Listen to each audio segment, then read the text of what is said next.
It's always fun to do a game based on a famous monster or creature, so it was kind of right up my alley. Dun, dun, dun, dun, dun, dun, dun.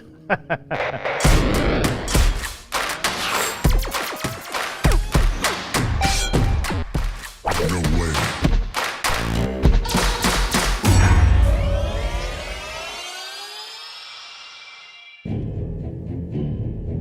Everybody knows about JAWS. I mean, it's like the biggest blockbuster ever.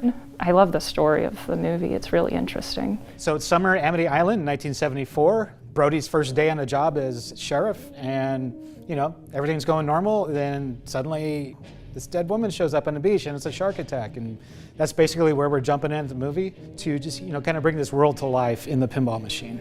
Keith did most of the planning. His idea was basically to make this more like a story where you're playing through the movie and you're seeing different parts of the movie as you're playing the modes. It's pretty cohesive. Everything works together really well. Just it feels very JAWS. Anything in the game that looks photorealistic and like as if we're trying to match the realism in the movie, we had to sort of make it look like a 70s movie. So like the fish finder, the behind the fin cam, all of that stuff, we had to put like a 70s grain over everything to make it look like it belonged with JAWS. The entire package has that campy 70s JAWS feel. We got Richard Dreyfuss doing the call-outs, and the coolest part about that is he bought me a bag of donuts. So I flew out to California to meet Dreyfuss. We met in a recording studio, and we changed lines back and forth, and it was really cool working with him. We got 3 barrels on it. Okay, so we drink to our legs. We were so fortunate to get Richard Dreyfuss to do custom speech, and we got the main theme song, the original recording from John Williams, and we were able to get another great track that we were able to cut up into 2 or 3 pieces to use in other parts. Really brings the game to life with authenticity because you're hearing the actual sounds from the movie. Fast fish. This shark, swallow you whole. This game is kind of Team Elwin's latest attempt at taking some traditional pinball elements, moving targets, upper playfields, kind of putting their own new, unique spin on it. My first thought was to put a moving fin target in the machine, so basically a moving drop target that can move around and simulate JAWS swimming under the water. So this mech presented sort of unique challenges, right? We needed a fin that could move, across that arc.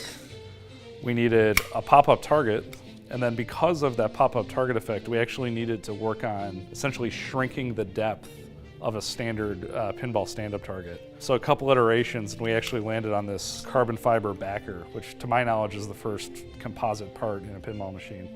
We do a lot of testing on our products, putting them through accelerated wear testing. And that ultimately ran for about 6 to 7 months before we finally signed off and approved the mech for commercial use. So hitting the fin has a lot of rewards, which is good because it's such a dangerous shot. So you got to fire the flippers into the fin and get it to drop, which will bring the actual shark mech out of the playfield.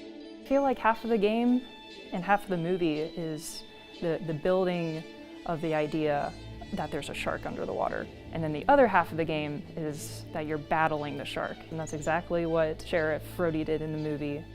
Yeah, so the iconic scene of JAWS is the end of the movie, the climax of the movie, where Chief Brody's got his rifle and sharks coming at him in the water, and it's the smell you son of a boom, right? So that's kind of where Keith and I started, right? We need to give the player that experience. The logical pinball mech to do that is a scoop, right? You need an open mouth, you need to shoot the pinball in there. We built that mech, but you couldn't see the shark at all. You could not tell. We're trying to solve that big, where's the shark, it's coming at you, it's in your face. That necessitated building a mech that moved the shark up, closer to the player, more out of the playfield, more pronounced. And then we did a bunch of iterations on the shark busting out from the bottom of a boat. And that's where we landed on this guy. There's a carriage that moves up and down on a DC motor with 2 switches. And now because we're not shooting into the mouth, we're shooting into the shark, kind of his lower chin lines up with the playfield. So when the player interacts with it, there's a switch in here to detect hits. Pops up, punch the shark, goes back down into the playfield. That's kind of the progression that we decided on. Software controls everything in the game. The shark coming up is a moment in the game, but we add a light show, we add sound effects, we add call-outs, so you feel that excitement while playing. Shoot! Our boat in the middle of the playfield was a kind of a Newton design that I had tinkered with, where you can shoot the ball from different angles and hit different targets in the back. There's a scene in the movie where Ben Gardner's boat is just trashed, and the shark had apparently been there. So, You're seeing it happen in the game, and the shark's attacking the boat. And when you do hit the ball, you kind of see a little surprise underneath the ball when you do hit it. That is Ben Gardner's boat with his head bouncing around inside there, hitting a bunch of things.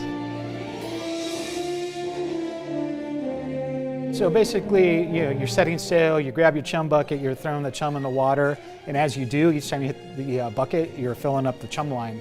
So we wanted a way to keep track of how many chum hits you needed to bring up the shark, so we came up with the chum meter, which is just a series of LED lights, and as you hit him, it goes from this cool blue water effect to this blood effect, which is this cool little RGB effect we have in this giant insert. It's a shark in the water. We need the water to light up, right? And that tied in perfectly to the chumming rules, progressing chum, blood through the water.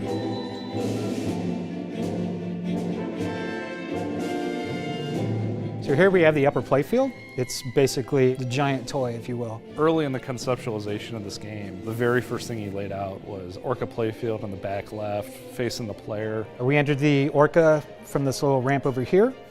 You come down and kind of sidewinds through here to your flipper. From here you have 3 shots. The big thing Keith wanted when laying this out was any shot you made successfully on this immediately took you off it. You're not going to waste much time up there because every shot leads to a drain. So it's part of the flow, it's part of the rules. But you're not up there for 20 minutes at a time flailing away at something. Keith was playing the game and realized, hey, if you hit the wave ramp into the upper playfield, hit the upper ramp there, it will come down in such a way that you can quick shot the fin. And we kept iterating and iterating and iterating and making that more and more fun.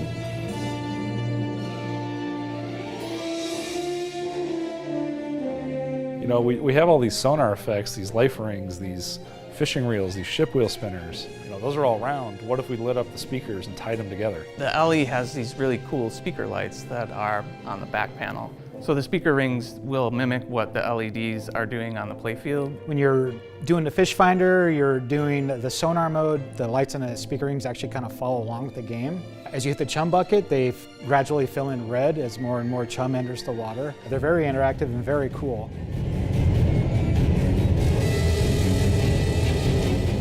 If you are logged in Insider Connected, during the gameplay you can earn shark teeth. You can redeem these shark teeth for a challenge mode, earn a certain amount of shark jaws, and you advance your bounty hunter rank. So this is your online rank. You can compare your rank to your friends. You start off as a minnow and you work your way all the way up to great white. And you get enough of these shark teeth and it unlocks a special mode where you can actually play as the great white in kind of this 8-bit world. Basically the tables have turned and you are the aggressor. In the movie, you see, the kids on the beach playing this game called Killer Shark. So I thought, wow, we got to do something very similar to that. It'd be very cool to have a video mode. I've never had one in any of my games. The video mode was one of the coolest things to work on in this game because it had like the retro feel from the movie. We made a prototype early on of the video mode that was basically just cut sprites from the actual slide that was used in the 70s. And everyone loved it. We just couldn't stop playing it. So we're like, hey, you know what? We should take this a little bit further, add levels to it, and maybe we can even make it 3D because, JAWS 3D is one of the movies in the quadrilogy. Setting up 2 cameras just at like slightly varying angles, and then you tint one cyan, one red, and offset them in the video, and it ends up popping out. You do not need a pair of 3D glasses to effectively play this game, but it is super cool.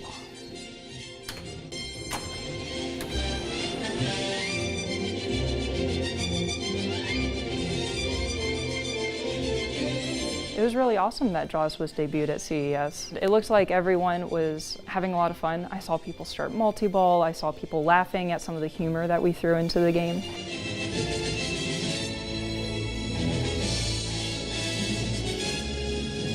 I mean, I think people are excited about JAWS because it's just always been considered one of the greatest movies ever, and hopefully it'll be one of the greatest pinballs ever. You're going to feel like you're on the Orca and that you're hunting alongside Quint. And if you're not quick, you're going to get bit. First of all, it's a Keith game. Everything Keith touches is gold, and there's a shark that pops up out of the playfield, so yeah. It's one of those just timeless, great themes that works well for pinball, I think.